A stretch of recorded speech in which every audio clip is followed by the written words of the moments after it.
crazy. Live 0 hours, 0 minutes. I'm going to Pages. try Finder. to do something Google Chrome. Safari. that System settings. I have One new never done item. before. Speechify. Streamlabs desktop. Pages. Finder. Finder. Vol 1. A rumor of now in 0. Left across a audio b blah blah campod blah blah b audio a 2 1 0 1 2 AO ending endless systems endless Isake the life of Aurorra Drake gallery view key details and PDF copy volume 1 blood beauty and bones folder gallery 0 prologue part 1 the leap of faith pages cancel button opening 0 So, prologue today, part 1 the we're gonna leap do of faith ADI, pages. even You though are currently on a it's button. late as hell, To click this button, and I probably should go to sleep, but cancel button. Cancel 19% progress. let's be honest. I had friends over.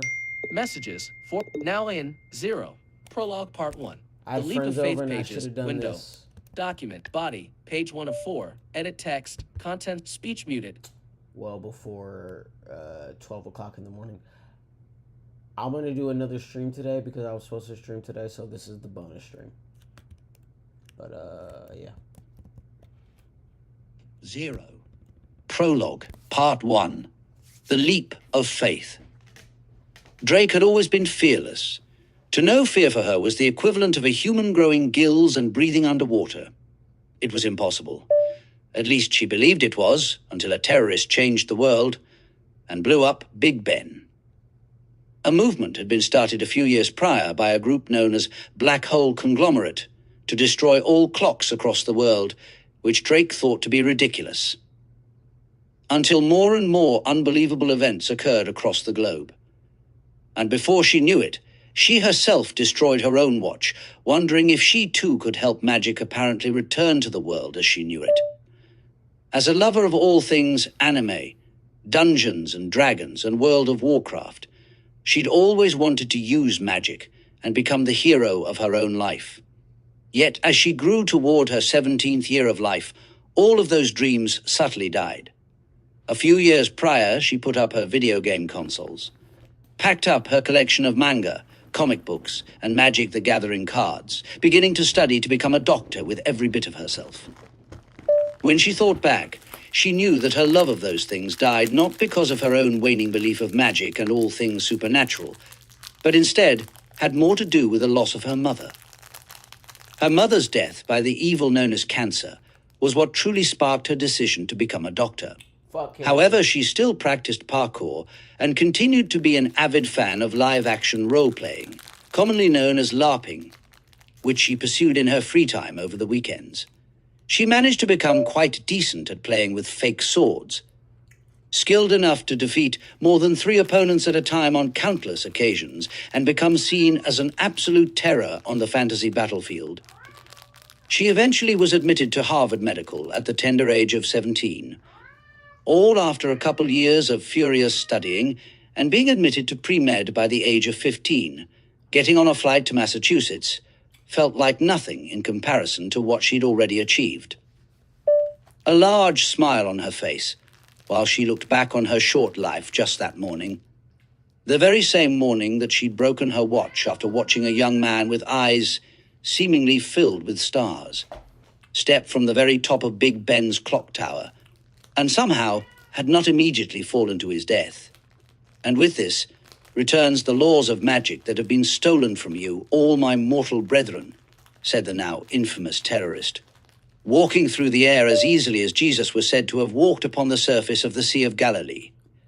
A mere second before the entire clock tower exploded from top to bottom. She'd ridden her bike from her best friend's house home that very same morning and watched men and women smashing clocks of all shapes and sizes throughout her hometown. Both her and her father were further amazed by the sight as it continued, growing in fervor as he'd taken her to the airport. She felt ashamed to admit to her father that she'd broken her watch after he'd seen its face shattered during the car ride, but knew his smile was genuine as he told her it was okay, and that he knew how much she just wanted to be a wizard. If she'd known that her decisions would put her entire life at risk, she'd never have asked the man to destroy the grandfather clock she knew stood beside the entrance to their home's library. Now, she felt as if she could hear the glass of the clock being shattered by her father's elated golf club swings across the vast distance, knowing how much he hated the chime that occurred on the hour, every hour. A sensation ringing in her mind's depths like an alarm as a subtle descent could be felt in the plane's altitude. Then a red box suddenly popped into her vision, foreshadowing what she could innately sense to be the equivalent to living through that of the sky itself, falling all around her. The box hanging there in thin air, like an omen of what was to come, as many around her seemed to be having seizures. Many foamed at the mouth and many more bled from their eyes, Drake feeling warmth drip down the length of her cheeks, an odd pain accompanying the blood she knew was leaking from her eyes. The words the box held at first were foreign, until the characters shifted into English, becoming readable in a matter of seconds. Notification, system integration has begun. Time until completion, unknown. A beautiful woman's voice accompanied the written words, speaking in her mind in the instance she focused on the box. She looked around to see many wearing strange faces, leaving her to briefly wonder if she was the only person to hear the woman that spoke within her head. What in the fuck is going on? Then the voice of the stewardess came over the intercom, and Drake felt her heart drop at the words spoken aloud to all the passengers. Passengers of Flight 317, both of our pilots have begun to seize and are no longer able to fly the plane. We must begin emergency procedures immediately. Please remain seated as my co-workers and I come and show you where the emergency parachutes are located. Son of a bitch! Passengers' screams could be heard even before the stewardess stopped speaking. Panic ensued as the plane hit a patch of turbulence that rattled the entire ship's frame, and Drake heard many start to unbuckle their seats. She looked out the window and could tell the Massachusetts skyline was rapidly incoming. The angle in which they flew wasn't toward the outskirts of Cambridge, where the airport was located, but directed toward the city's center instead. No fucking way I'm about to die in a plane crash. God, please tell me I'm not about to die in a motherfucking plane crash. Her mind raced as her heartbeat drummed hard enough that she heard it thrum even over the screams that surrounded her. Her hands squeezed the hand rests to either side of herself so tightly that a few of her nails broke, the pain incomparable to the feeling of lightning that filled her brain. The only thing that managed to snap her from her growing sense of overwhelming dread was the breathing masks that popped from the ceiling, making her jump, the device dropping from above in the same moment the plane's turbulence grew in intensity. She was easily able to both put her own mask on and calm her breathing as the stewardess walked the aisles, pulling the parachutes held beneath every seat out. The woman's training shined through when snapping off the leg rests impressively quick, before handing over the backpack-sized instruments alongside a pamphlet that described the item's usage. Drake crumbled up the instructions, completely familiar with the round parachute style. Her father forcing her to take courses in their use during her tour of Europe's most famous parkour parks a few summer vacations ago made her smile even as she was made to face her potential death. The next instances moved strangely for Drake, as many who were afflicted with seizures were ignored as the stewardesses pulled passengers toward the plane's doorway, making them form a line that Drake wouldn't be anywhere near the front of.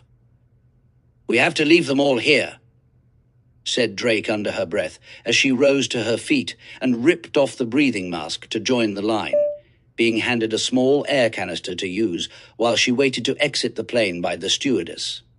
The thought broke Drake's heart in a way, even though she knew there was nothing she could possibly do about the loss before her. The plane's safety lock was popped, and Drake felt as if her entire life was passing before her very eyes, air whipping through the plane like a car on the Autobahn with all its windows down. She couldn't help but feel as if she was in an action movie, watching men, women, and even children forced to jump out of the plane. She stared at them all soaring through the air, diving in a scattered series of directions, all aiming for various rooftops below. The city below was quite beautiful. Its tree-lined streets made her excited to explore where she'd be spending the next few years of her life. Her research showed her the place was known for its historical architecture, thriving art scene and unrivaled parks, which made her excited to experience the city for the first time by receiving a potentially vivid vantage point. "Are you scared or excited, Drake? Come on, make up your mind." She felt as if she was going to have a heart attack as the line grew shorter, even though this was far from her first time skydiving. She'd even taken to jumping out of hotel windows after watching Travis Pastrana do the same in a show called Nitro Circus during her tour of Europe. "Why are we so nervous now then, Drake? We got this. This is nothing. Absolutely nothing." She glanced around at the people she now knew were dead, their eyes blank as they stared at nothing. "Nope. Be afraid if you want to. This is not the same as anything you have experienced before, and knowing that you are in an extreme circumstance may be more helpful than detrimental," thought Drake, as she began to take deep breaths, calming herself further. She took a moment to wrap up her hair, putting her long blonde curls in a bun, catching a glimpse of her peculiarly golden-colored eyes in one of the plane's windows, the light of the sun strong enough to make the surface like that of a mirror as she walked by. Finally, her turn came and Drake put on her best smile as the head stewardess nodded for her to go, and Drake gave her a thumbs up, dropping the air canister she still held, though she hadn't used it even in the peak of her panic, the canister clattering against the ground at her feet before being sucked out the plane at incredible speeds. She was glad to see her sneakers were tied tightly and wished she'd thought to stretch as she'd waited in line. She rolled her neck, looking over her parachute with a series of safety checks she'd long ago memorized. "Let's do it, baby," thought Drake, slapping her cheeks to mentally prepare herself. She nearly jumped until she saw a grim-faced man in the corner of her eye piloting the plane. "Wait, I thought the pilots were both affected by seizures," yelled Drake in question over the rush of air that threatened to yank her outside the aircraft.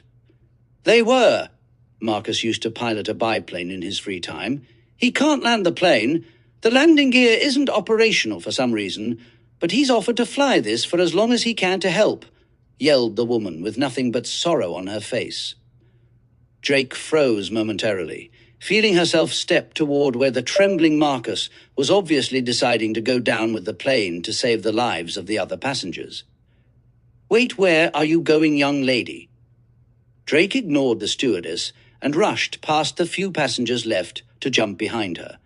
She struggled to grab one of the remaining unused parachutes from underneath one of the many dead passengers, holding down the urge to vomit as she had to lift the legs of the dead woman out of the way.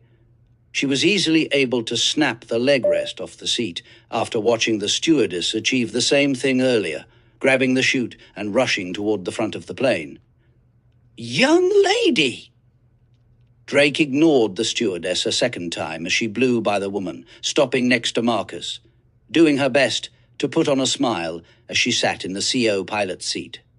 Thankful that the pilot's body had been removed as she set the parachute beside the man left to pilot. "Hey, Marcus, how do I keep this thing straight? If we are both going to get out of here, I'm going to need you to put on that parachute." Marcus glanced at Drake as she put her hands to the plane's tiller, feeling the violent tremble that buffeted the plane's every inch as she held the joystick like steering wheel. "What are you doing, kid? Get out of here." Yeah, not a kid.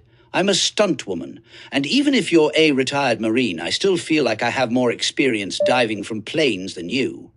Now show me how to keep this thing straight while you put on that fucking parachute." Having had lived with a man in the military her entire life, she could tell at a single glance that the man served simply in how he held himself, able to discern the build of a military officer in a single look with how many years of military school she'd attended before leaving for college. "Bullshit. You expect me to believe that?" Drake gave the older man a side-eye, filling her gaze with just enough grit to make the man believe her lie. She was not, nor had she ever been a stunt woman, even if she dreamed of being one. as a child before life drove her in many other directions. You're fucking serious, aren't you, kid? Again, not a kid. And if it's up to me, we are both leaving this plane alive. Marcus rolled his eyes and shook his head. It's not going to work, kid. You were wrong. I was in the Navy. I was who got called when the Marines needed help. Took one in the knee in my last tour. I walk with a cane. Even if I get the chute on, it will be harder for me to get to the damn door than to jump out. Ha! You sound like my dad. You're definitely Navy, but it doesn't matter. Either you show me how to keep this boat floating, or we both go down, old man, screamed Drake with enough confidence that she knew any of her tabletop group would have been proud of her in that moment. The bluff check would have been an obvious 20 if she had to give her performance a score. Even rolling a dice with 20 sides, the odds will forever be in my favor, baby. Come on, kid. We don't have time for this, growled Marcus. What we don't have time for is you being a stubborn old man and letting your pride get in the way. Marcus seemed to think for a moment, glancing at Drake, who refused to let go of the tiller, and then to the space behind the cockpit, now empty of all life, sighing once he realized that even the stewardesses had jumped. God damn it, kid. Just pull back slightly, no more than an inch or two, and keep this bird steady while I put this blasted thing on. Drake smiled, doing as Marcus said, her eyes widening and her smirk vanishing once control of the plane was entirely relinquished to her. Holy! Yeah, the engines are dead. We'd be in a complete nosedive if I hadn't seen the pilot seize up, yelled Marcus as he rushed to put on the parachute. How close were we all to dying? Thought Drake, unable to keep her eyes entirely on the city rushing toward them, and off the body of the pilot, haphazardly tossed beside the seat she now sat in. The street seems pretty empty from up here. Not a lot of traffic. I guess radio control got my message to clear out this area before our communication systems failed, said Marcus, as more of the city came into view through the windshield. Yeah, I wondered about that. Is this thing going to explode on impact? No, as long as it stays level during descent, it should lose the majority of its momentum slightly after impact. Just make sure you keep it straight, and all my hard work won't go to waste, kid. Drake couldn't help but roll her eyes. Yeah, I'm proud of you, Pops. Now hurry up. We are running out of space between us and a crash landing. Marcus struggled to his feet, chuckling as he searched for his cane. Drake glanced in his direction, watching him wobble out of the cockpit. Thanks, kid, you better not die. I refuse to be haunted by an annoying brat like you, yelled Marcus, finally making it to the open doorway. You wish, old man? Just hurry the fuck up and jump, yelled Drake, laughing as she slowly rose to her feet. Thanks, kid. You're lucky I have grandchildren that need me, or I'd have called your bluff and ridden this fucking thing to the grave. It's been a pleasure, said Marcus just loud enough for Drake to hear him, jumping out of the plane without another word. If I survive this, my dad is going to love hearing one of his fellow Navy men left his daughter to fly a bloody plane by herself. Should have gotten the guy's name, thought Drake, smirking to herself. She then looked over her shoulder quickly, making sure that everyone else had jumped before returning her focus back toward the streets below. The large plane was dropping near perfectly between a street lined with skyscrapers to either side in the middle of downtown Cambridge. Drake, feeling as if the ex-Navy man had flown to the best of his capabilities to ensure the plane would descend in a direction that would cause as little collateral damage as possible. Even with the fated crash landing in his future, the man's only goal had been to save lives. A goal that Drake felt proud to help him accomplish. Drake knew her time had come, however, pumping herself up for what was to come. Here goes nothing. She turned and ran, rushing away from the tiller at full speed, not noticing that her backpack had brushed the flight controls the slightest bit as she turned. The body of the dead pilot that had been on the side of the cockpit she sat on, slowly drifting toward the tiller as his weight caused his body to flop toward the centralized controls of the plane. She made it to the plane's door and jumped without hesitation, diving toward the closest building in sight. The very same building the plane now spiraled in a rapid nose dive toward, the tiller of the plane now forced completely downward by the body of the dead pilot. Drake knew something was wrong by the sound of the craft that moved behind her, even as she landed atop a random skyscraper. She heard the crash, even before the building she stood atop began to topple. "Are you fucking kidding me?" Her instincts took over, and rather than trying to rush toward the rooftop doorway that lead to the steps, she moved to pull in the parachute and repack the bag as fast as she could. She didn't set the world record, which she knew was a little under 46 seconds, but she had beat the record of the man who'd performed a repack mid-air after realizing his chute had malfunctioned. Her feat of 1:30 wasn't nearly comparable in her mind, but her next actions by far definitely were. "Okay, Drake, you got this. Come on, you've come way too far to die now." The building tilted, the top of the tower seemingly stretching across the street to collide with an opposing series of skyscrapers. Drake turned away from the collision and ran as fast as she could. Everything moved in slow motion for her, even as the world around her seemed to speed by. The rooftop's edge smashed into the opposing buildings, a mere breath, before Drake managed to jump up the remaining distance between her and the side of the building she rushed toward. She scrambled over the rooftop's edge before running down the side of the building. Glass squeaked beneath her sneakers before the building seemed to erupt. An explosion of debris and metal occurred behind her, making her lungs feel temporarily incapable of drawing in air. "Don't look down! Don't look down!" screamed Drake mentally, far less afraid of heights than seeing what may be happening to the people that were potentially in the building she ran down as it crumbled. The collision caused the second skyscraper to cave in, bringing the second building down toward her as the structure folded in on itself like a chopped tree. Drake could hear nothing but her heartbeat, running as the second building threatened to smash down on top of her as if she stood within the center of the page of a closing book. She saw the shadow of the building behind her loom, and she was forced to run straight off the side of the building she ran down, her jump taking her just far enough for her to feel comfortable pulling her parachute. The two buildings further collided, causing a burst of air and shrapnel to tear through the air behind her, pushing her further away from the chaos, luckily not puncturing the parachute, as glass rained down all around her. She began to hoot and holler in celebration, feeling relief for the first time since the stewardess spoke in panic over the plane's intercom. "No fucking way. Not even a fucking plane crash can bring me down, baby. Eat a fat one, Grim Reaper. Not today. Maybe tomorrow, but not today. Not even if you had a dozen more buildings to throw at me, motherfuckers." A few moments later, she landed atop a gas station roof, pulling the chute from her shoulders, just before turning to look back at the destruction that ensued behind her, and then toward the havoc all around her. Fires lay in every direction as people pillaged storefronts.